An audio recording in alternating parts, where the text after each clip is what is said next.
Bonjour, bienvenue dans cette émission La République démocratique du Congo au centre des enjeux géopolitiques et géostratégiques énormes au-delà de l'élection d'un nouveau président de la République issu de l'opposition. Question aujourd'hui, la guerre contre la République démocratique du Congo est-elle complètement finie? Les Congolais sont-ils réellement conscients de ce qu'ils représentent en Afrique et dans le monde? Face à moi aujourd'hui, trois invités, je vais vous les présenter très rapidement. Guillaume Manjolo, il est porte-parole du FCC, mais aussi essayiste en philo politique. Il est avocat, mais aussi écrivain. Bonsoir. Bonsoir. À côté de vous, Freddy Moulumba, politologue, habitué de cette émission, Grand Plateau. Bonjour. Bonjour, cher ami. Vous avez également Jean-Marie Kansamba, il est éditorialiste, mais aussi président de l'Union nationale de la presse du Congo, section Kinshasa. Bonjour. Bonjour. Voilà, la RDC est-elle sortie de l'auberge? Lorsqu'on parle ainsi, on pense évidemment à toutes les tentatives de balkanisation, mais aussi toute cette euphorie autour du nouveau président de la République, Félix Tshisekedi. Au lendemain de son élection, on se dit, bon, tout va aller pour le meilleur du monde, le ciel est complètement bleu. Jean-Marie Kassamba, qu'est-ce qu'on peut dire? Est-ce que les défis sont encore devant nous ou on peut croiser les bras et dire, bon voilà, cette élection historique va nous apporter le bonheur attendu? Très rapidement. D'abord, ce serait naïf de croire que tout est terminé avec l'élection du nouveau président et des nouveaux députés, bientôt des nouveaux ministres et même des nouveaux gouverneurs de province par rapport à la RDC. Pas du tout. Parce que ce qui intéresse les autres, ce ne sont pas les institutions de la RDC, c'est plutôt le contrôle de la RDC, de ses richesses principalement. Il faut comprendre qu'il y a eu ce qu'on appelle la surprise RDC. La surprise, Joseph Kabila Kabange, président de la RDC, à qui on a attribué tout. Il va se présenter, il va violer la Constitution, il va, à la rigueur, s'il ne se présente pas, imposer son candidat. Et contre tout cela, il a été déjà prévu des situations, des catastrophes. On avait déjà dépêché des militaires autour de la RDC, on avait déjà préparé même l'opinion à ce qu'il y ait hécatombe en RDC. Et patatras, surprise, c'est quelqu'un de l'opposition qui est président de la République. Mais d'une manière inattendue. Pourquoi? Parce que c'est quelqu'un de l'opposition et fils de l'opposant de 30 ans. Celui qui est aujourd'hui, on va dire, dans l'opinion publique nationale, Etienne Tshisekedi qui est mort il y a à peine quelques temps, mais son fils continuait cette guerre pour l'indépendance, pour la démocratie, pour le bien-être des Congolais, dans l'opposition. On dit de lui, Félix Tshisekedi, et je fais l'occurrence à lui, il est inexpérimenté. Kabila fait 17 ans au pouvoir, il a plus ou moins une idée assez exacte de ce que veulent les Occidents en termes de richesse de la RDC. On dit que Félix Tshisekedi n'a pas assez d'expérience pour pouvoir se mettre en face. La question n'est pas au niveau de l'expérience. La question est au niveau qui contrôlerait la RDC pour mettre la main sur ses richesses, comme c'est le cas. Quel que soit le président. La géopolitique aujourd'hui, c'est quoi? Il faut bien comprendre que la répartition du monde, les États-Unis avaient une grande partie de l'Amérique du Sud, une grande partie de l'Amérique du Nord, mais avec un peu le Canada, mais principalement tout ce qui était autour, mais aussi beaucoup de pays d'Europe sous le contrôle des États-Unis, ce qu'on appelait l'Ouest. Jusqu'en 1989, avant que le mur tombe, les États-Unis avaient le monopole de tout ceci. Mais la Russie, même si pendant 10 ans la Russie était un peu en recul, la Russie aujourd'hui a repris complètement le contrôle du monde, y compris des matières premières. C'est pour ça que vous avez vu qu'au Moyen-Orient, la guerre en Irak, avec ce qui s'est passé, la guerre en Syrie, sous contrôle maintenant de la Russie, parce que les États-Unis et les Européens ont échoué, on ouvre le nouveau front en Amérique du Sud avec le Venezuela. En ce qui concerne l'Afrique, nous avons ici deux membres importants du BRICS. Le Nigeria, vous avez dit que les États-Unis ont imposé l'actuel président parce que Goodluck, qui n'était pas de leur obédience, a été poussé à la porte on a fait appel à ces vieux généraux qui va remplir d'ailleurs, parce qu'il y a les contrôles là-bas. On avait créé Boko Haram pour déstabiliser le Nigeria parce que le Nigeria était en tête d'affiche pour le BRICS. On a déstabilisé l'Afrique du Sud par rapport à cela et le Brésil. Il restait la République démocratique du Congo pour les contrôles du cobalt parce que c'est l'industrie de demain. Justement, il faut un président averti. Et donc, Joseph Kabila a été combattu parce qu'il résistait par rapport à ce contrôle. C'est pour ça qu'on l'a poussé à la faute. Il n'a pas commis la faute. Il a plutôt déjoué toutes les tentatives de déstabilisation. Mais avec l'élection de Félix Tshisekedi, ce n'est pas fini. Pourquoi? Parce qu'il y a le contrôle de l'exécutif par le FCC. Plus de 350 députés au Parlement, desquels vont sortir des ministres qui vont gérer les pays avec un tout petit peu de Félix et de Caméré. Et donc, la guerre va véritablement recommencer aujourd'hui avec quoi? Avec les mêmes ingrédients. La société civile, regardez Mosengo, sort du lot, enfin du bois. On le pensait déjà anesthésié, ce n'est pas le cas. Cholet a fait le travail qui n'a pas abouti, Mosengo repart. Regardez comment on a gardé les témoins avec Fayoulou qui continue à contester. Exactement. Et je vais juste finir pour vous faire comprendre que la guerre n'est pas finie. Oui. On relance la guerre avec la disqualification, pour ne pas dire la délégitimation des institutions.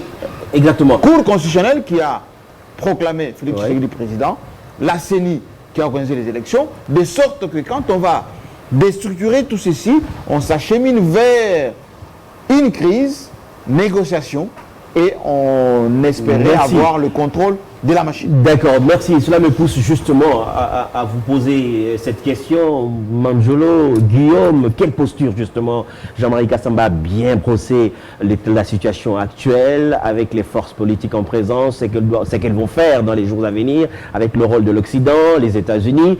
Justement, quelle posture? Quelle est la posture que doit adopter Félix Tshisekedi pour ne pas tomber dans le panneau?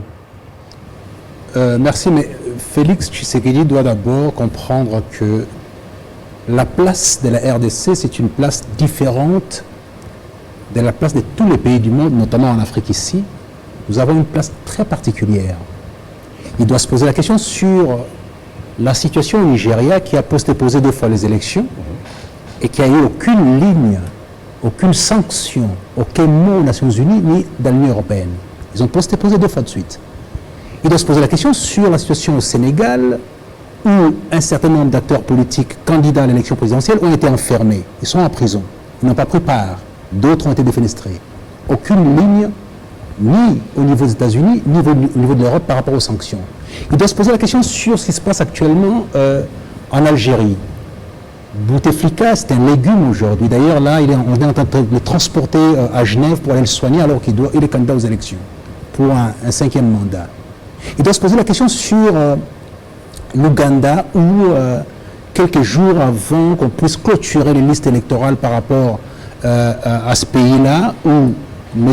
Museveni n'était plus éligible, un évêque découvre qu'il y avait un acte de naissance qui modifiait la date de naissance de ces messieurs-là, de 1940 à 1945, lui permettant de pouvoir se positionner de nouveau. Il doit se poser la question sur ce qui s'est passé ici en face, chez Sassou Nguesso, où il s'est rimpassé alors qu'il a modifié la Constitution. Aussi par rapport à l'âge, il a continué. Et il faut des réponses à ces questions. Voilà. Comment faire maintenant pour contrer les velléités de ces pays occidentaux, de la communauté internationale et multinationale? Tout à fait. Mais dès lors qu'on s'est interrogé sur la non-réaction concertée de toute la planète, Nations Unies, Conseil de sécurité en particulier, les États-Unis et l'Europe, il y a une non-réaction par rapport à tous ces travers dans le processus démocratique. Et comme par hasard, quand il s'agit de la RDC, mais alors là, on sanctionne sans délai. Pour la simple raison qui est celle-ci. Nous sommes le centre du monde, nous recelons l'essentiel de ce qui permet que le monde puisse tourner. Ça a été ainsi avec les caoutchoucs, ça a été ainsi avec l'uranium, aujourd'hui c'est le cobalt. Mais simplement, la mise en place de cet État, l'État indépendant du Congo n'a jamais été mis en place comme étant un État au sens où il nous appartenait. Il a été mis en place comme étant un marché international. Est-ce que dans les textes et dans les têtes, c'est sorti? Non, ce n'est pas encore sorti. Nous sommes pour eux un marché international. Alors, si vous ne prenez pas l'histoire en amont et que vous prenez chaque fois en aval, comme nous dit Kamana, dans les enjeux de la Renaissance africaine, où on n'arrive pas à comprendre ça. Nous sommes le seul pays au monde aujourd'hui qui ne sait pas pourquoi il s'appelle Congo. Qui ne sait pas pourquoi est-ce que nous sommes Congolais. Pourquoi est-ce qu'on a hérité de cet état-là? On n'a pas encore compris ça. Nous sommes le seul pays qui n'intègre pas dans son hymne national les souffrances endurées, la nécessité d'être patriote et de protéger cet espace. On n'est pas ni des dieux, ni des mains coupées. C'est très grave. Alors que vous prenez la Marseillaise, on vous chante qu'on va devoir inonder tous les sentiers de la République française avec les sangs de l'ennemi. On doit protéger à tout prix cet espace-là. Vous écoutez les chants, l'hymne national américain, qui vous parle quasiment de la même chose avec ces drapeaux extraordinaires, la bannière étoilée qu'il faut protéger à tout prix par les sangs. Et nous qui avons vécu des choses gravissimes, donc pour vous, ce n'est pas une sorte de perte d'identité, de perte de l'absence des origines vécues. L'absence de la considération en amont de ce que nous sommes plutôt, nous empêche de réfléchir en groupe. Les mythes d'Anakale que nous propose Monsieur Kamana, l'histoire, la fameuse histoire où quelqu'un est sur l'arbre, au-dessus il y a le serpent, en bas il y a les lions, dans l'eau il y a les crocodiles. Alors, quand on pose la question, on n'arrive pas à trouver la solution. Pourtant, la solution est simple. Si en amont, avant d'aller en forêt, vous prenez les armes nécessaires, c'est-à-dire vous allez en groupe, ensemble, vous saurez comment vous défendre en ce moment-là. Or, la RDC procède d'une gestion individuelle, égoïste, et par cette entremise-là, par ces chemins-là, arrivent tous les aventuriers de la planète savent qu'effectivement, en RDC, on a des groupuscules en fonction de leurs intérêts qui vont devoir jouer dans ce type d'opération avec nous. Regardez bien, aucune guerre ne s'est passée en RDC sans l'autorisation des Congolais qui ont participé directement. Aucune activité de type à pouvoir rançonner la RDC ne s'est passée sans l'accord de certains Congolais. Parce qu'en amont, ils ne savent pas pourquoi ils sont Congolais. Ils ne savent pas que le fait qu'ils soient les descendants des mains coupées, que Dieu leur a donné cette terre à travers cette souffrance-là, et c'est par là que l'union sacrée est nécessaire. Ce ciment, cette cristallisation de nos souffrances nous permet de pouvoir dire, voilà, d'abord la protection de notre espace en vertu de ces éléments-là. C'est ça la grande difficulté. C'est la définition même de certaines terminologies comme la nation, le vécu quotidien, les valeurs communes, tout ce qu'on peut partager ensemble en tant que nation, en tant qu'État qui a souffert. Et Freddy Mulumba, il est également sur ce plateau. On dit que la communauté internationale change de stratégie, change de schéma. Aujourd'hui, on parle de la guerre contre la RDC. On se pose la question, est-ce que la guerre est finie? Mais en même temps, on a vu venir les sanctions contre certaines personnalités de la CENI, contre le procureur général. D'aucuns ont soutenu en disant que, bon voilà, c'est une manière de faire, d'agir de la communauté internationale pour diviser l'actuel président de ceux qui ont géré le pays hier. Oui, je pense que pour tout Congolais qui est conscient, il faut qu'on prenne conscience, ce qui n'est pas conscient, il faut qu'on prenne conscience aujourd'hui. Le Congo vient d'échapper à l'Occident. Depuis 1885, le Congo était considéré comme une entreprise et toutes les multinationales pensaient que les matières premières leur appartenaient, mais avec le nouveau code minier, tout a basculé. Et ça, c'est renforcé par les élections, parce que le Congo a des élections seules, et les dirigeants que nous avons maintenant sont nos dirigeants, ils ne dépendent pas de l'Occident. Donc, il y a d'abord la rupture. Deuxième chose, il faut que les Congolais comprennent, nous détenons la clé de puissance du XXIe siècle, qui est le cobalt. Sans cobalt congolais, il n'y aura pas de transition énergétique. Donc, avec cette clé de puissance, toutes les multinationales, toutes les grandes puissances, veulent l'arracher. C'est ça l'enjeu aujourd'hui. Ce n'est pas question du président Kabila, question du président Tshisekedi. On va arracher au Congo sa clé de puissance. Donc si nous détenons cette clé jusqu'au bout, nous résistons, le Congo sera une grande puissance d'ici 2030. Et troisième élément, je voudrais un peu apporter, vous savez, il y a des grandes limitations géopolitiques, il y a des grandes limitations du capitalisme. Nous quittons ce que je peux appeler l'économie de la prédation, qui a été instituée par l'Occident depuis 1492. Les jours, l'Occident a mis la main sur le monde avec la découverte de l'Amérique par Christophe Colomb. Donc, ça fait 5 siècles. Ce capitalisme a fait l'esclavage On a vendu les Noirs, a fait la colonisation. On a volé les matières premières des autres. Ce capitalisme, bien l'économie de la prédation, a fait ce que je peux appeler ce que je joue en bourse. Quelqu'un qui se réveille le matin, il n'a rien, le soir, il a des milliards. Les spéculateurs. Ça vient d'où? La néocolonisation. Donc on est tombé dans ça. Maintenant, le cycle est arrivé à la fin. Il y a une autre nouvelle économie. Et vous verrez que la plupart des Occidentaux, ceux qui sont riches, sont enrichis par la prédation. Pour la plupart. Pas tous. Et maintenant, nous sommes dans un autre cycle de l'économie. Ce qu'on peut appeler l'économie de connaissance. Avec l'innovation technologique. La Chine, donc les pays asiatiques en manière générale, la Corée du Sud et d'autres se sont enrichis sans faire de guerre. Ils sont devenus riches parce qu'ils détiennent maintenant, je peux appeler la clé de l'intelligence artificielle avec la révolution de nouvelles technologies. Mais la question qu'on se pose, Manjola en a fait allusion tout à l'heure, est-ce que les Congolais sont conscients de cela? Est-ce que les Congolais sont conscients que d'ici à 2024, la production sur le cobalt va aller jusqu'à 61 milliards d'euros? Est-ce que les Congolais en sont conscients aujourd'hui? Je pense que nous représentons. La difficulté chez nous, c'est notre élite qui est aliénée, en commençant par les médias. Nous discutons des choses de seconde zone. Des questions essentielles, on n'en discute pas. Donc les problèmes du Congo, ce sont des médias, nos universitaires aussi. Donc de sociétés sérieuses, vous suivez la France, vous suivez l'Amérique, quand il y a des problèmes, ceux qui connaissent, les élites parlent. Ici, on a des élites aliénées, corrompues. Les nouveaux Wanasema, ils attendent qu'on leur donne un peu de pouvoir, qu'ils mangent, qu'il y ait des maisons et des voitures. Donc le travail à faire aujourd'hui, c'est rendre les peuples conscients. Et ce que Kaman a dit, il faut libérer l'imaginaire, déformater et reformater l'élite congolaise pour qu'elle comprenne l'essence de l'histoire. On dit que le Congolais est minimaliste, il voit des choses en petit, il ne voit pas les choses en grand. Nous sommes dans un grand pays, mais pour nous, ce pays ressemble à un tout petit village. Pendant que Volkswagen, quand on parle du cobalt, Volkswagen a déjà installé une usine au Rwanda pour se rapprocher justement du cobalt congolais. Mais la difficulté, c'est l'école. Nous sommes produits d'une école héritière de la colonisation.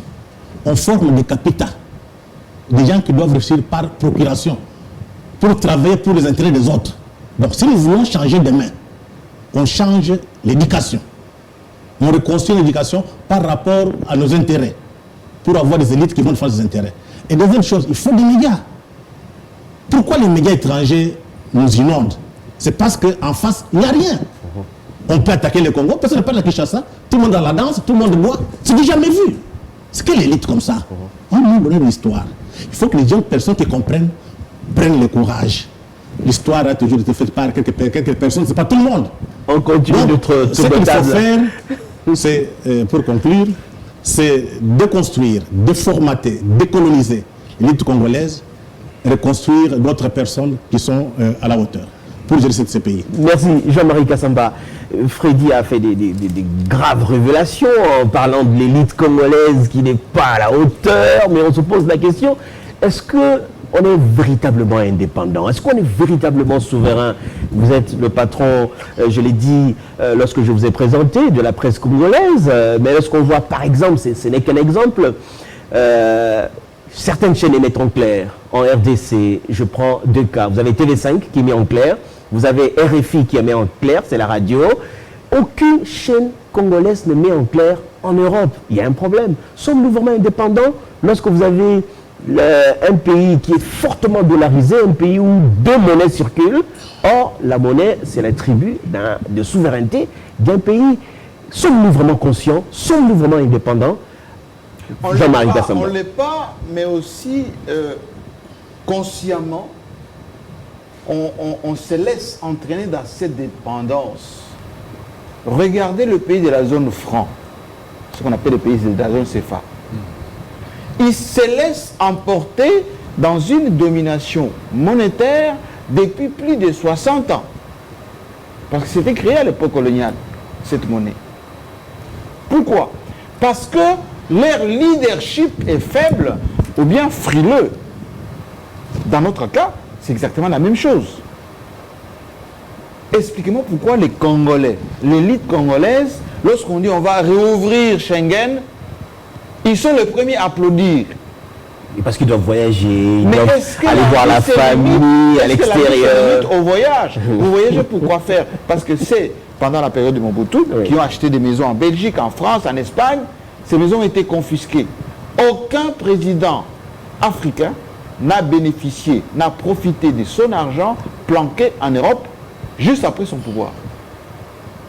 Aucun ministre, une fois qu'il perd le pouvoir, cet argent est détourné par les avocats, les fiscs de ces pays s'accaparent cet argent, les maisons sont vendues et ils reviennent mourir chez eux, parfois dégarnis.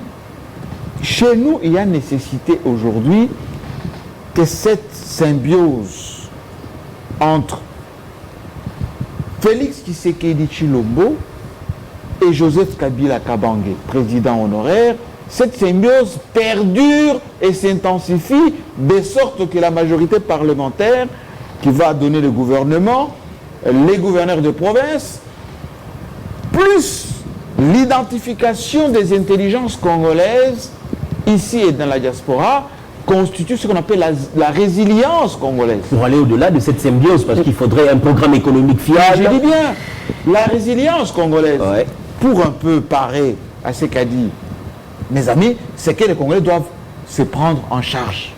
De quelle manière? Ne pas baisser la tête, parce que la guerre du cobalt, c'est maintenant. C'est maintenant que le monde industriel doit mettre la main sur le cobalt congolais. Il suffit que les Congolais se divisent, qu'on puisse dire à Fachi, écoutez, vous êtes sous le contrôle de Joseph Kabila, il faut vous démarquer.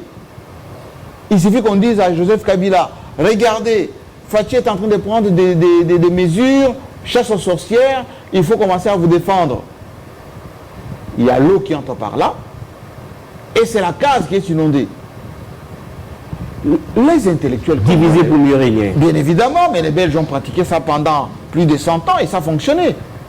Regardez ce qui viennent nous expliquer que la société civile, les Kapiamba, les Katende, les autres, sont les défenseurs des gens faibles qui n'ont rien à voir. Mais en réalité, ce sont des Congolais qui sont utilisés pour fragiliser leur propre pays. Mais comment est-ce possible? Rappelez-vous, depuis 1960, vous avez un Premier ministre, Lumumba, qui parle de la balkanisation. Nous sommes à plusieurs années après.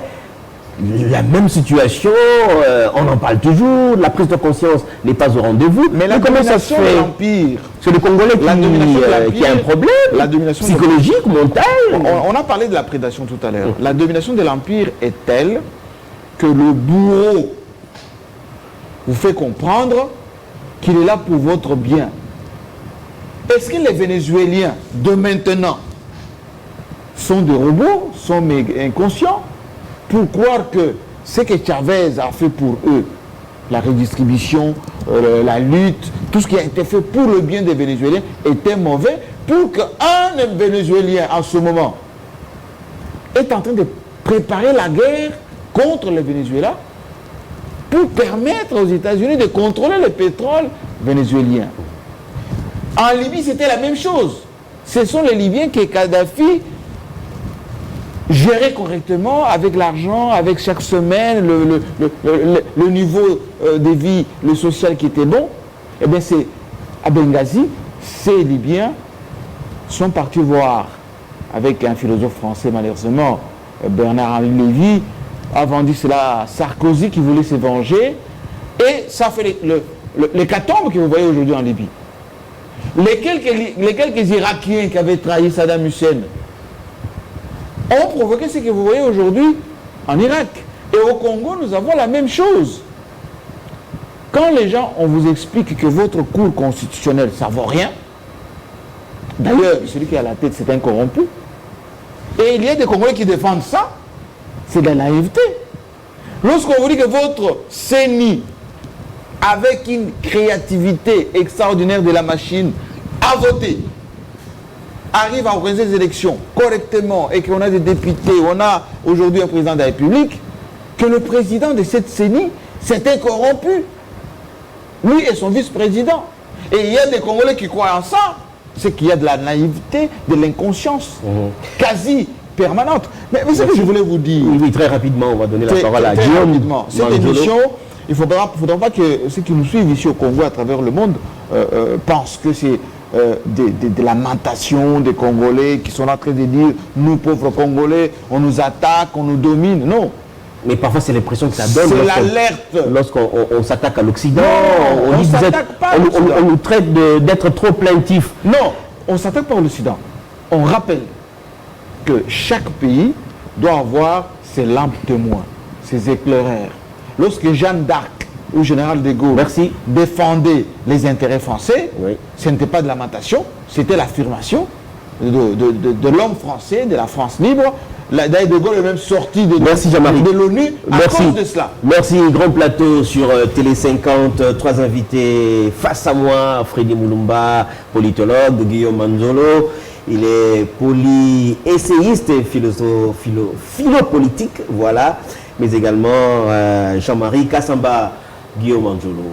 Cette question, on est plaintif, on tend la main à l'Occident et les Occidentaux vont même très loin en disant: vous voulez que 2 personnes viennent développer le pays à votre place parce que vous êtes vraiment incapable de le faire de vous-même, par vous-même. Qu'est-ce qu'il faut faire? Quelles sont les solutions qu'il faudrait apporter? Lorsqu'on dit par exemple que, ça a été dit à Indaba, en Afrique du Sud, que le marché mondial du cobalt qui revient à la RDC, puisque la RDC elle est pionnière, on dit que c'est un pays pauvre, incapable d'assurer ce marché mondial, qu'il faudrait, les Occidentaux le disent, il faudrait penser à trouver une solution pour que la RDC ne soit pas tête de file. Qu'est-ce que vous pensez à ça? On est incapable véritablement de sortir de la misère, de sortir de l'emprise occidentale. Non, pas du tout, c'est une question d'organisation. On n'arrive pas à bien s'organiser tout simplement.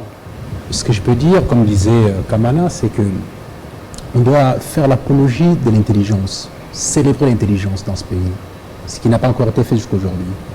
Alors, célébrer l'intelligence nous permet de pouvoir rallumer cette flamme de l'indépendance et les souffles de l'authenticité. C'est capital. Voyez-vous, lorsque je regarde la RDC, je vois que nous sommes devenus un punching ball. Tout le monde peut taper dessus. Mais on ne s'arme pas pour pouvoir réciproquer utilement. Et si on parle de plaintes, parce que nous ne sommes pas suffisamment armés pour pouvoir répondre de la manière la plus adéquate. Pourquoi? Nous sommes passés à côté de beaucoup de choses, notamment l'organisation en ce qui concerne notre spiritualité, notre cosmogonie, notre être à travers la culture. Cette question est capitale. Qui sommes-nous exactement? C'est quoi être congolais? Pourquoi est-ce qu'aujourd'hui, est-ce qu'on n'a pas un grand ministère de la culture et identité nationale?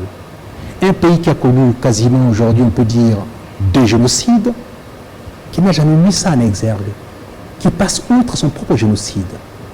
Léopold trouve 25 millions d'habitants en 1885. En 1903, nous sommes à 12 millions et demi. Il y a plus ou moins 12 millions à 13 millions de personnes qui sont décimées. Aucune mine dans l'histoire de notre pays. Aucun enfant congolais de la maternelle ne sait pourquoi il est congolais. Alors que si on lui rappelle par un grand ministère d'État ou vice-primature à la culture que tu es d'abord congolais descendant des mains coupées, tes parents sont Kimpavita, sont Lumumba, sont Gimbangu, sont Kabila Père, et par conséquent ces gens-là qui sont morts pour cette cause-là, pour défendre, continuer à garnir ou à alimenter la flamme de cette indépendance-là, on doit les honorer. Aucun enfant congolais en maternelle n'a appris les mains coupées. Comment voulez-vous créer un ciment, une cristallisation autour d'un idéal qu'on doit défendre tous? Il n'y a rien. Il n'y a rien. Donc on a perdu les repères. Mais on n'a jamais eu les repères. Non, c'est pas qu'on a perdu les repères. Il n'y en a jamais eu. Il n'y a jamais eu. J'ai regardé il y a quelques jours à la télévision, lorsque les gens débattaient, on parlait du ministère de la Culture. Et qui dit culture en RDC, il y a un réflexe direct vers la musique. Qui a déjà organisé les concerts, tout ça, et par conséquent on donne ce ministère-là. Ce n'est pas ça la culture. Nous sommes le seul pays avec autant de richesses qui n'a aucun prix littéraire. C'est la RDC. Aucun prix littéraire. Aucune édition. On n'a pas d'éditeur congolais. L'édition soit nationale, qui puisse produire les œuvres de l'esprit, la puissance du cerveau. Il n'y en a pas. Nous sommes le seul pays où Il n'y a aucun boulevard qui porte le nom d'un philosophe, d'un écrivain. On célèbre Mudimbe aux États-Unis. On lui a donné la chaire de philosophie à Stanford, inconnu en RDC. Quelques-uns peuvent vous dire entre les eaux, oh moi Mudimbe, je souffre d'avoir hérité d'une religion de l'oppresseur et de l'étranger. Je suis devenu le porteur de cette religion-là. C'est énorme entre les eaux. Qui en parle? Nous sommes heureux sur des plateaux de télévision de pouvoir faire référence aux auteurs étrangers et pas aux Congolais. Qui les célèbre? On célèbre un musicien quand il meurt, mais on ne célèbre pas un philosophe. C'est quoi comme pays? C'est lui qui vous indique l'origine des choses, la généalogie des choses et leur orientation. Le monde entier célèbre l'intelligence. En France, il est mieux côté d'être un grand écrivain que d'être chef de l'État. Pourquoi? Parce que c'est ce qui reste. Tout passe, sauf ça. Cicéron en parle encore aujourd'hui.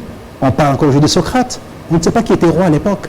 Mais ce sont ces idées-là qui restent à travers les âges et les temps, 2-3 000 ans après. C'est ça qu'on a ignoré jusqu'aujourd'hui en RDC. Voulez-vous faire un ciment? Vous le faites sur base de quoi? Voulez-vous que chaque enfant congolais se lève au matin et prenne sa machette pour se défendre? Mais qui doit prendre le lead pour donner un exemple? Qui doit monter? Nous sommes sans cesse à rappeler cette nécessité. Qui doit aller au charbon, comme on dit? Qui doit aller au charbon? Mais l'idée ici, M. Adam, nous avons été formatés par l'étranger pour agir comme ils pensent que nous puissions agir. J'ai du mal à entendre dans mes oreilles Congo, scandale géologique et tout ça. Un scandale géologique, sans avoir les penseurs pour transformer en matière première, ça ne vaut rien du tout. Ça vaut que dalle. Tout à l'heure, on parlait du cobalt. Juste une petite illustration. Au top du cobalt, on est arrivé à plus ou moins 150 000 $ ou 120 000 $ la tonne. Que la RDC vend, c'est-à-dire que si on doit ponctionner les 2% qu'on avait à l'époque, ça nous fait à peine, je ne sais pas, 24 000 $ sur les 120 ou 2400 $ à peu près. Très bien. Une fois qu'on a pris ce cobalt qu'on a mené aux États-Unis, qu'on y injecte de l'intelligence par les GAFA, cette tonne de cobalt qui a coûté 120 000 $ produit 1 milliard de $. Alors, entre le scandale géologique et l'intelligence, qu'est-ce qui est supérieur? La tonne est troquée à 120 000 $ par ceux qui exploitent. La RDC ne possédait à l'époque que 2% à peu près. Et qu'au finish, en y injectant de l'intelligence, ça produit 1 milliard. Parce que ces outils-là, on en produit par millions au départ d'une tonne. Alors, dites-moi, monsieur, si on y réfléchit un peu bien, n'avons-nous pas suffisamment d'ingénieurs qui peuvent bénéficier d'avoir des financements pour y réfléchir? N'avons-nous pas des penseurs qui peuvent, dont on peut vendre les livres dans ce pays ici? Combien de livres des Congolais sont enseignés à l'école primaire, à l'école secondaire? Il n'y en a presque pas. On doit faire des pieds et des mains, nous qui produisons de l'intelligence, on doit faire des pieds et des mains dans les ministères pour pouvoir solliciter, commander que nos pensées soient mises à l'école. Alors que les pensées occidentales qui nous mettent dans une disposition de la xénologie, c'est-à-dire que les lunettes de l'Occident par rapport au noir, nous chaussons la même lunette pour nous regarder nous-mêmes. Ce qui fait qu'on ne peut pas se définir avec les lunettes des autres. Et ça, ce sont les dirigeants congolais qui ont la responsabilité depuis très longtemps. Quand vous n'avez pas un grand ministère de la culture qui met en exergue les fondamentaux de votre être, votre identité nationale, on a eu ça pendant une période en France, lorsque Sarkozy est arrivé, les grands débats sur l'identité nationale. On a rappelé notamment la fameuse phrase de De Gaulle en disant « La France est un pays judéo-chrétien des Blancs et pas autre chose ». Je vais m'arrêter là-dessus pour vous dire, c'est à ces prix simplement, monsieur Adam. Voyez-vous, c'est à ces prix qu'on peut dire que ce qui nous unit, qui permet à ce qu'on puisse se battre contre l'autre, c'est ça. Je vais clôturer là-dessus avec un élément capital, parce qu'il y a une honte qui me terrasse complètement. Les États-Unis ont été compromis dans l'histoire des élections, chez eux. Corruption de la Russie. Qui a condamné les États-Unis? Qui a condamné la Cour constitutionnelle américaine, Cour suprême américaine? Personne. Pourtant, ils ont été compromis, tout est là, la vérité est là. Les États-Unis ne veulent plus de la CPI, sont en train de condamner la CPI. À quel titre les États-Unis peuvent se permettre de se gérer dans leurs affaires internes en attaquant notre Cour constitutionnelle? Il y a quelque chose qui ne va pas. La généalogie de la morale. Le plus fort a toujours raison et c'est entériné par certains Congolais qui sont en train d'applaudir. Exactement, merci. On accorde également la parole à Freddy Mulumba. Lorsqu'on lit certains philosophes africains, notamment congolais, qui parle de plus en plus du changement de paradigme, du changement il faut reformater l'homme congolais. On parle de la rélecture de l'histoire, on parle énormément de théories pour pouvoir, comme l'a souligné Jean-Marie Kassamba, sortir de la traîtrise, parce que la Libye trahie par les Libyens eux-mêmes, le Soudan trahi par les Soudanais, et le Congo est en train d'être trahi par ses propres fils. Oui, vous savez, Adam, moi j'ai toujours l'espoir. C'est par rapport à l'histoire. Il y a des périodes difficiles. Les gens se mesurent et puis ils traversent cette période-là. Je pense que notre cas aujourd'hui, avec ce qui s'est passé dernièrement, les passages de pouvoir de manière un peu, entre guillemets, civilisée entre l'ancien président Kabila et le nouveau président Tshisekedi. J'ai essayé un peu de suivre le discours du président Tshisekedi, il me donne un peu d'espoir. Le 15 février 2019, devant le corps diplomatique, j'ai retenu 2 ou 3 choses. D'abord, il dit ceci, que la politique étrangère, la nouvelle politique étrangère congolaise, est axée sur les partenariats stratégiques au bénéfice de notre peuple. Donc ce n'est pas une politique pour servir les autres, une politique pour servir notre peuple. Comme a dit Trump.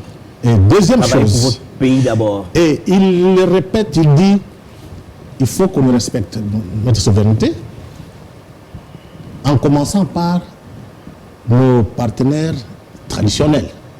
Vous connaissez nos relations avec les anciens pays, les pays occidentaux. On nous traite comme des enfants. On nous impose. Donc cette fois-ci, il faut qu'on nous respecte. Et le troisième élément dans cette vision de respect de la souveraineté, il a parlé de l'indépendance politique, qui est soutenue aussi par l'indépendance économique pour le contrôle de nos richesses. Parce que quand vous mettez tout ça, ça donne un peu de l'espoir. Mais ça ne suffit pas.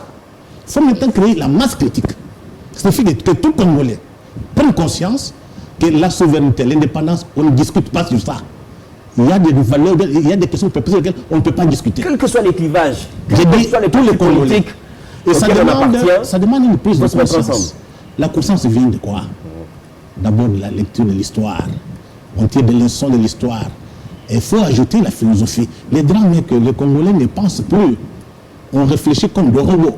Donc il y a un travail à faire au niveau de l'enseignement, au niveau des émissions, qu'on parle beaucoup plus de l'histoire et de la philosophie. Que pensent les penseurs congolais? Que pense Mudimbe? Que pense Kamana? Plus Ngandu Kachama? Il y a encore Gomba Binda. Que pensent les Congolais? Ces débats doivent être dans les médias. Mais ce n'est pas le cas aujourd'hui. C'est comme s'il y a un complot. Moi, je ne bêche pas mes mots. Tout est fait que les gens qui sont contre le Congo sont au niveau des places stratégiques. Mais on ne corrompt que les corruptibles. Je dis ceci. Tout est fait pour que là où il y a des places stratégiques, qu'il y ait des gens qui sont contre le Congo. Ce n'est pas normal. En cette période, de regarder les médias congolais. Quel est le niveau de débat? Des journalistes médiocres, mal informés, et les médias font l'apologie des autres. Il y a des exceptions. Je pense que non, nous sommes quand même des élites. Il faut se dire la vérité en face. Ce qui se passe ici, ce n'est pas pour nous. C'est pour nos enfants, nos petits-enfants. Toutes les élites, toutes les civilisations du monde, tous les peuples du monde se préparent à ces mutations sans précédent. L'Occident est fini. Et je recommande à ces des gens qui lisent Michel Onfray, qui a publié naissance et pense fin de la civilisation judéo-chrétienne. Il faut lire les Occidentaux pour comprendre on est à quel niveau. Les drames que nous réfléchissons avec des schémas intellectuels de la guerre froide. Au sujet des médias, vous avez des instances de régulation des médias. Il en existe chez nous, comme il en existe en Europe. Qu'est-ce qu'on va dire? Que même les responsables, je regarde dans le coin Jean-Marie Kassamba, qu'est-ce qu'on va dire? Les responsables de ces institutions, de ces institutions de régulation des médias, instances de régulation des médias, eux aussi, ils sont corrompus ou sont des traîtres? Non, je dis ceci. Nous sommes pourquoi cette fragilité? Nous sommes sur le plateau aujourd'hui. Oui. Les Congolais nous suivent. Je pense qu'il est grand temps que ceux qui pensent être journalistes, penseurs, intellectuels, qu'il y ait des débats dans nos médias. Et je préfère que quand Jean-Marie Kassamba commence le premier, qu'on donne les go, c'est pas normal. Qu'on aille passer par l'école occidentale, qu'on se comporte comme des idiots. Nous savons comment les Occidentaux mentent. C'est à cause des mensonges qu'on nous a dominés. Est-ce qu'on va continuer à accepter la domination? Voilà le problème philosophique. que les Congolais manquent. J'espère que Jean-Marie prendra le courage d'organiser un débat public. Pourquoi nos médias ne sont pas à la hauteur des enjeux? Nous, on a fait des études comme les autres. Comment est-ce qu'ils ne sont pas capables de traiter l'information comme les autres?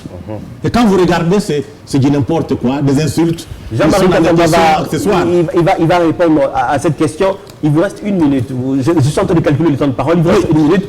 Mais il n'y a pas que le secteur. Vous avez épinglé un secteur spécifique sur le secteur de médias. Mais au Congo, on dit que c'est tous les secteurs de la vie nationale aujourd'hui qui ont un problème. Oui, il n'y a pas que les médias. La médiocrité est partout. Le pays est par terre. Exact. Nous sommes une société en crise. Que faut-il faire? Nous sommes une société. Faut-il organiser des débats dans chaque domaine? Qu'est-ce qu'il faut faire? C'est quoi la solution? Nous sommes une société en crise. Quand une société en crise, ceux qui voient un peu clair peuvent aider les autres à comprendre les enjeux. Ça signifie quoi? On fait appel à des spécialistes en matière. Philosophes, économistes, politologues, journalistes. Les débats de la société. Ça n'existe pas. Même à l'université. Et quand vous partez à l'université, tu vois même les niveaux de nos professeurs, c'est trop bas. Et quand l'université ne marche pas, il n'y a pas de société. Voilà. Et on est tous dans la complaisance, les tests de complaisance, tout le monde est d'accord, tout le monde danse. Zanda Ponyo, j'ai jamais vu.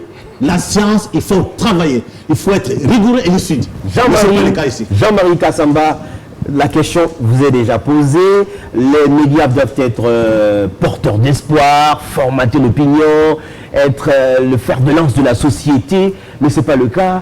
Il propose même d'organiser un débat où... je pense que... Qu'est-ce que vous pouvez en dire? Je pense que ce qui est plus important, c'est de considérer que la pensée, la vie d'une société, c'est vue par et à travers les médias.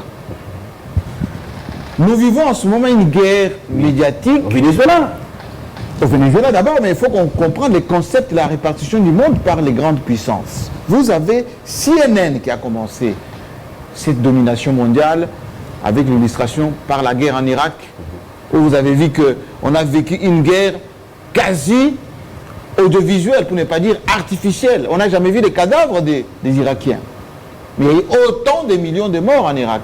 On a barricadé la vision, on a orienté, on a donné au monde ce que le monde pouvait voir ou devait voir. La Russie a compris, a créé ce qu'on appelle Russia Today. C'est devenu un organe multimédia de domination pour équilibrer avec ce que proposent les États-Unis. La Chine avec CCTV, qui se décline maintenant même en des langues locales. Et la France essaie d'arriver avec France 24, qu'on appelle France Télévision, ou ce qu'on appelle le média France Monde, TV5, RFI, France 24. Il y a des domaines dans la vie où il faut de la décision de ceux qui dirigent et des moyens. Décision, ça veut dire quoi? Vous levez une option.